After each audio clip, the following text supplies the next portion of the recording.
தமிழ்நாட்டு மக்களே, ஊடக சகோதர சகோதரிகளே, சவுக்கு சங்கர் கூட இருக்கிற அந்த வலையொலியில் பேசுகிற அந்த மாலதின்ற அந்த பெண்மணி பேரில் இந்த பாருங்க, இது வந்து பல்லாவரத்தில் பதிவு பண்ண ஆவணம்.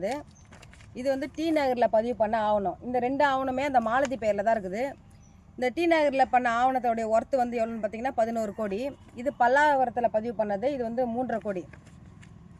தொடர்ச்சியாக சவுக்கு மீடியா நெட்வொர்க்கில் சவுக்கு சங்கரும் இந்த மாலதின்ற இந்த பெண்ணும் தொடர்ச்சியாக என்ன குறித்தும், நடிகை விஜயலட்சுமி அவர்கள் குறித்தும், தமிழ்நாடு அரசு குறித்தும், தமிழ்நாட்டுடைய முதலமைச்சர் அவர்கள் குறித்தும், அமைச்சர் பெருமக்கள் குறித்தும், காவல்துறை உயர் அதிகாரிகள் குறித்து தொடர்ச்சியாக அவதூறும் வதந்தியும் இவங்க 2 பேருமே இந்த சவுக்கு மீடியா நெட்வொர்க்கில் தொடர்ச்சியாக எந்த ஒரு அடிப்படை ஆதாரமே இல்லாமல் இவங்க வதந்தியாக அவதூறம் பரப்பிட்டுருக்காங்க. இவங்க தொடர்ந்து இங்கே அவதூறம் வதந்தியும் இவங்க பரப்பிட்டுருக்காங்க. இந்த பக்கம் பார்த்தீங்கன்னா சவுக்கு சங்கர் கூட இருக்கிற அந்த மாலதின்ற அந்த பெண், அந்த லேடி பேரில் கோடிக்கணக்கில் சொத்துக்களை வாங்கி குவிச்சு வச்சுட்டுருக்குறாங்க.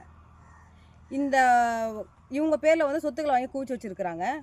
இவங்களுக்கு தமிழ்நாடு அரசை விமர்சனம் செய்யணும், அவதூறு பரப்பணும்னு சவுக்கு சங்கருக்கும் இந்த மாலதிக்கும் வேறு எங்கேருந்தோ ஒரு கள்ளப்பணம் மூலிமா இவங்க பணத்தை கொடுத்து தொடர்ச்சியாக அரசாங்கத்தை அவதூறு பரப்பி வதந்தியை பரப்பணும்னு இவங்க பணம் கொடுத்து இவங்களை பேச வச்சுருக்குறாங்க.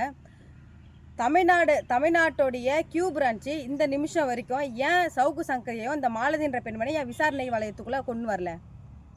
தொடர்ச்சியாக தமிழ்நாடு அரசை வதந்தியை அவதூறம் பரப்புகிறாங்க. இந்த பக்கம் இவங்க 2 பேர் பேரில் கோடிக்கணக்கில் சொத்துக்களை வாங்கி குவிச்சு வச்சுருக்குறாங்க. நான் சவுக்கு சங்கருக்கும் மாலதிக்கும் நான் 24 hours டைம் கொடுக்குறேன். உங்கள் பெயரில் இந்த மாலதின்ற இந்த பெண் பெயரில் கோடிக்கணக்கில் எங்கே யார் மூலிமா உங்களுக்கு பணம் கொடுத்து நீங்கள் இந்த சொத்துக்களை வாங்கி குவிச்சு வச்சுருக்கிறீங்க.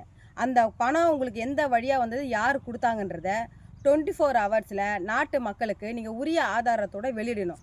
அப்படி வெளியிடலைன்னா என்னுடைய தலைமையில் இந்த சவுக்கு மீடியா நெட்வொர்க் இயங்குகிற இடத்த முற்றுகையிட்டு உனக்கு தக்க பாடம் புகட்டும்ன்றதை நான் இந்த காணொலி வாயிலாக தெரிவிச்சுக்கிறேன்.